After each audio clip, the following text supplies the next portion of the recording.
It says that I am now live, but I gotta test this out. Hold up.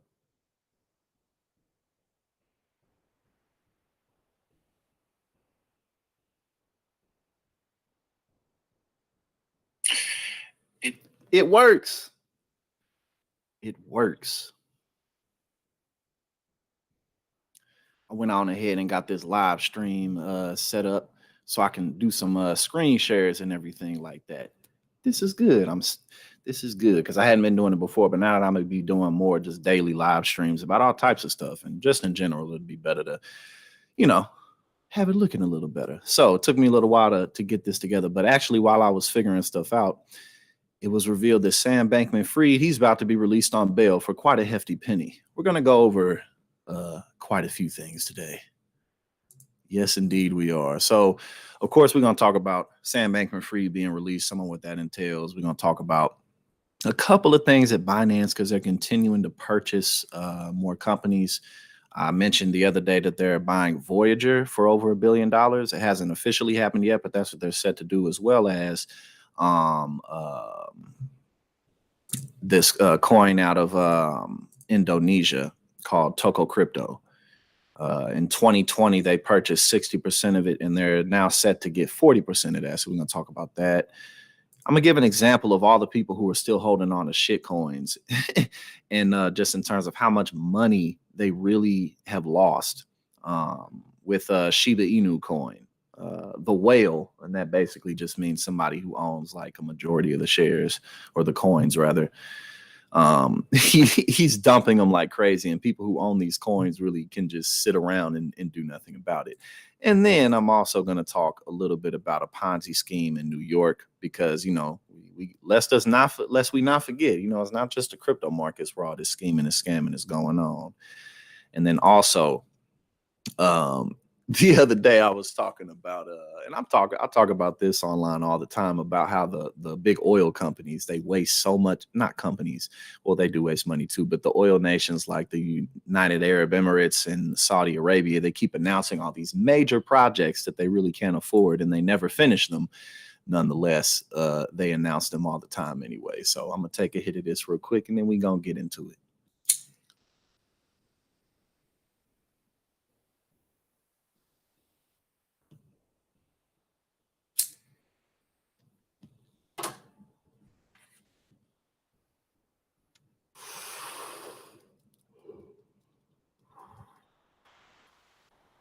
All right.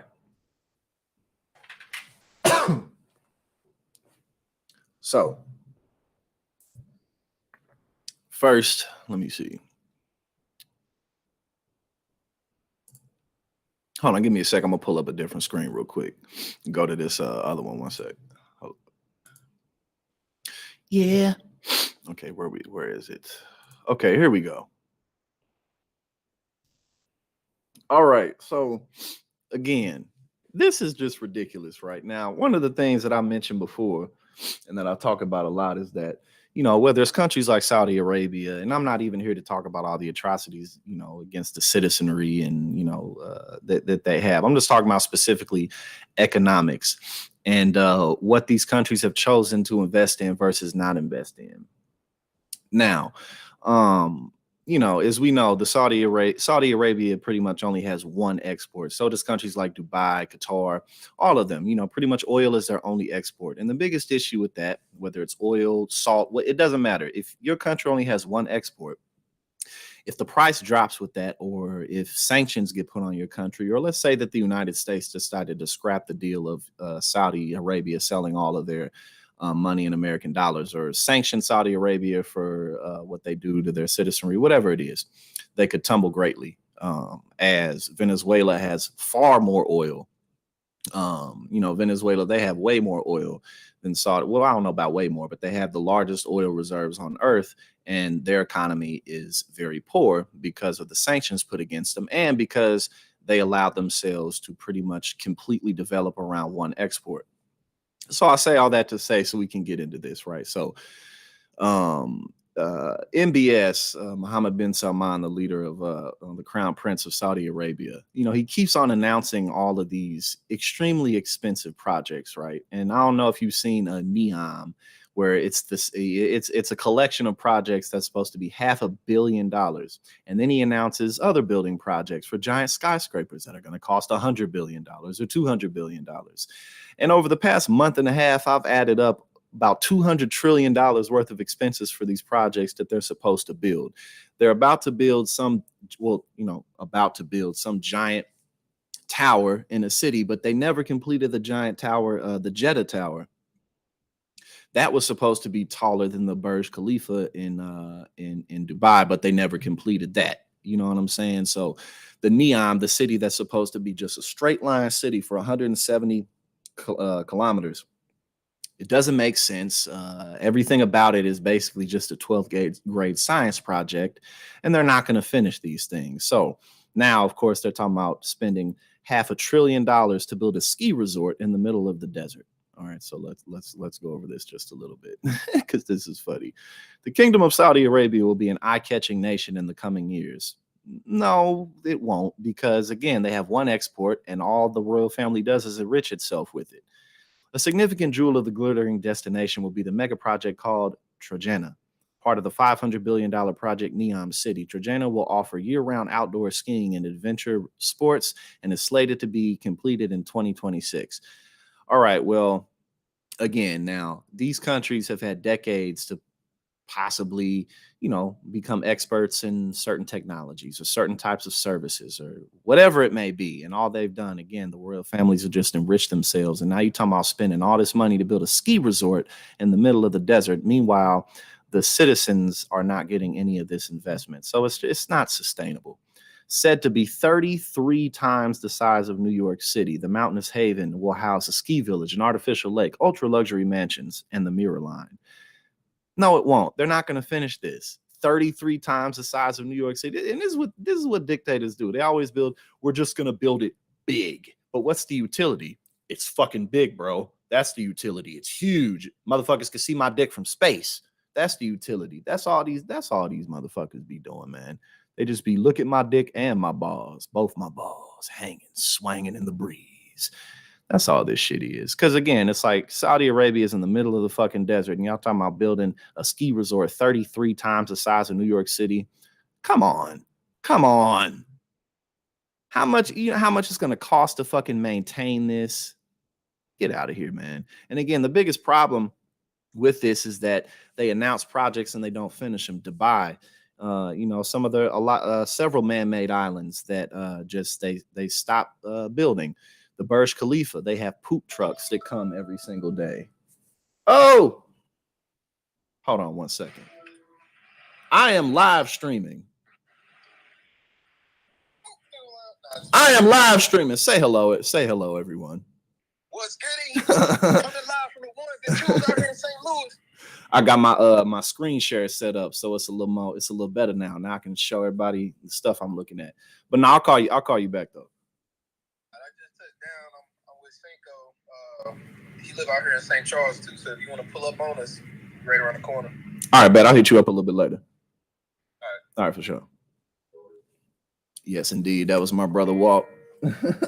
Hold up.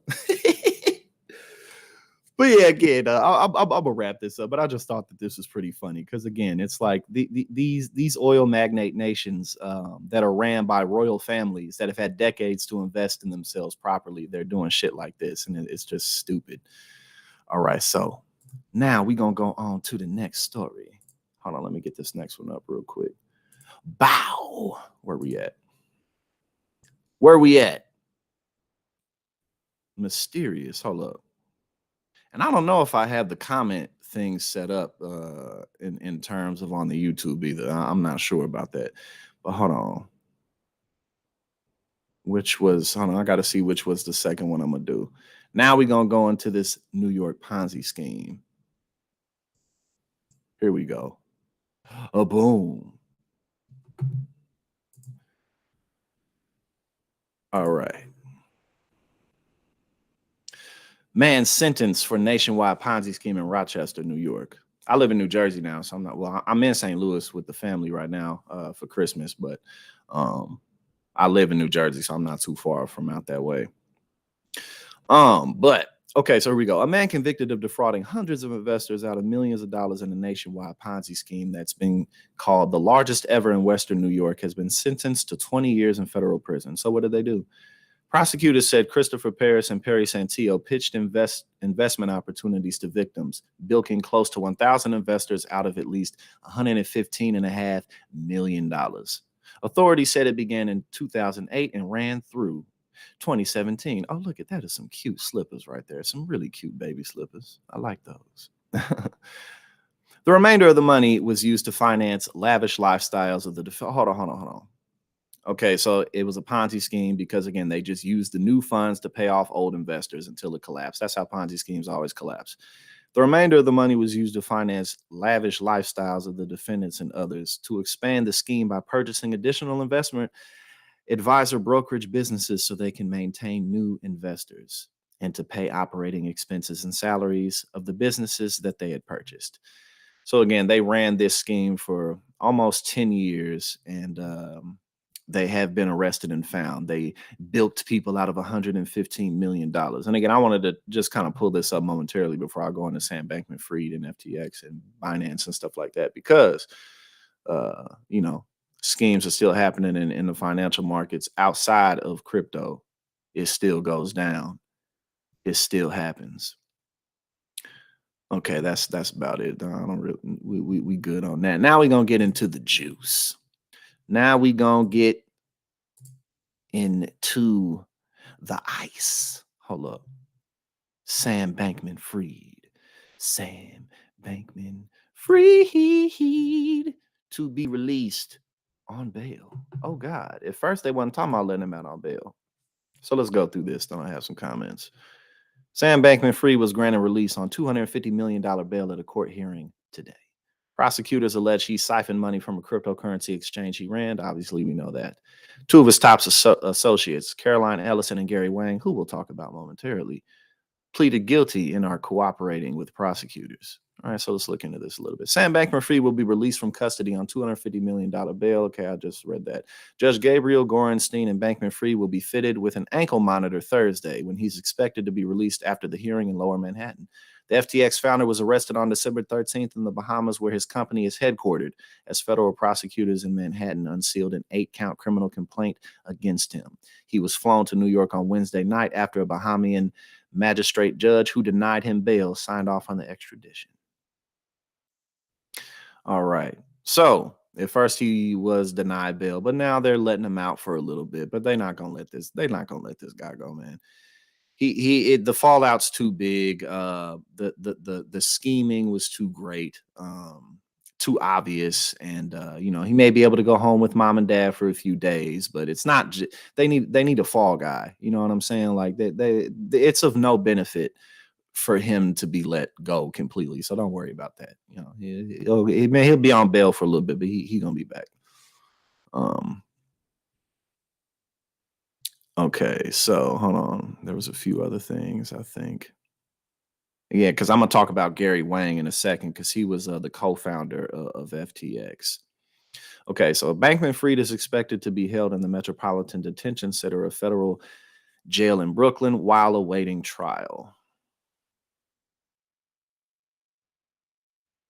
All right, and the last thing from this, Bankman-Fried may request a new bail hearing. If he does, he will be required to file paperwork with financial information, putting to test his claim that he lost tens of billions of dollars and has only $100,000 left to his name. Oh, there's Sam Bankman-Fried's mom. I didn't read this one yet. I'm gonna look into it, but again, it's like this guy's parents were compliance lawyers, but they were gladly taking hundreds of millions of dollars as if they really thought he was building that. I mean, again, like I talked about the other day, and as all y'all know, this company was started a few years ago. Then all of a sudden, it's worth billions of dollars, and they're spending hundreds of millions of dollars left and right. Where are they getting the money from? Oh, customers. You know what I'm saying? So yes, the nappy-headed boy Sam Bankman-Fried has been let out on bail. They said he was playing crossword puzzles and eating vegan food while in the Bahamian jail, because he's really a good guy. He didn't mean to rob billions of dollars. He didn't mean to do that. He's just a nerd. He's misunderstood. So now let's get into Gary Wang because he was one of the co-founders. So let's read a little bit of information on Gary Wang. Where is he? Here we go. Boom. Mr. Gary Wang, the mysterious FTX co-founder. So let's read a little bit about him. All right. Wang reportedly met, and again, Gary Wang was a co-founder of FTX, but he really wasn't very public facing in the media. So here we go. Wang reportedly met Bankman-Fried at math camp when the pair were at high school. The future co-founders were also college roommates at MIT and lived together in a Bahamas house that was home to several other FTX employees. After graduating from MIT with degrees in mathematics and computer science, Wang worked at Google. He was an engineer at the company, building systems to aggregate prices across millions of flights. So Bankman-Fried founded Alameda Research in 2017, and that's when Wang left his role at Google and they started working together on these projects. He later became the chief technology officer at FTX and established himself as a key member of the crypto empire's inner circle. All right, so he was a reclusive figure because, again, until relatively recently, the broader public really didn't even know who he was. So, he was once called brilliant beyond belief by Singh, who was mentored by Wang. But at FTX, Wang was somewhat reclusive figure, per reports. The executive's profile picture didn't show his face when it appeared on company systems. Sources told the publication that he was one of the few employees who worked from home and liked to get stuck in coding. Gary always struck me as someone who was like, just tell me what to do and leave me alone. All right, so let's get to his charges because, again, it's like, yeah, sure, I'm sure he was a reclusive figure, but given the fact that he's one of the starters of the company, there's no way that he didn't know about all the fraud that was going on. So it's likely that much of his reclusivity was wrapped up in trying not to get caught. Unlike his co-founder, Wang has largely disappeared from view since he was hired from FTX. Not a bad idea, but it obviously didn't work well enough. All right. So Wang has been charged with a multi-year scheme to defraud equity investors in FTX. And again, that's the biggest issue. You know, they're being charged with these things and they're snitching now because it's not just poor people that they ripped off. It's not just everyday people who put their life savings into it. Obviously, those are the ones who suffered the worst from this. But, you know, more importantly to the system, it's the wealthy investors that you ripped off. It's them, you know, and of course, they're the ones who have the means to do something about it.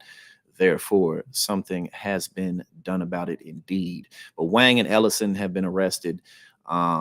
Charges have been brought on them. And Sam Bankman-Fried has been let out on bail. But again, that's not going to last. So, you know, maybe he can get a little bit more of his vegan meals and then it will subside. So now let's talk a little bit about Binance, because just like FTX, you know, was on a purchasing spree, Binance has been on a purchasing spree as well, even though they're like, we're not going to show our proof of reserves, bruh. We're going to do like, where's my screen share? Here it is. We're going to do like a fake show of reserves, and everybody's totally going to be cool with it. No, sir. All right. So again, like I said, Binance is set to acquire a 40% stake in Indonesian exchange Toko Crypto. And again, the exchanges have been falling and failing and flailing left and right. And they already got 60% of it earlier. So again, let's go over the quick takes. Binance is set to acquire the remaining 40% in the Indonesian exchange Toko Crypto. And like I said before, they got the first 60% in 2020. Now, the problem with this is, what are your reserves? Y'all just put up over $1 billion for Voyager, right? You just spent all that money on Cristiano Ronaldo. I don't know how much that cost. I'm sure I could look into it, but that definitely wasn't cheap. And now y'all buying the remaining 40% stake at another crypto exchange.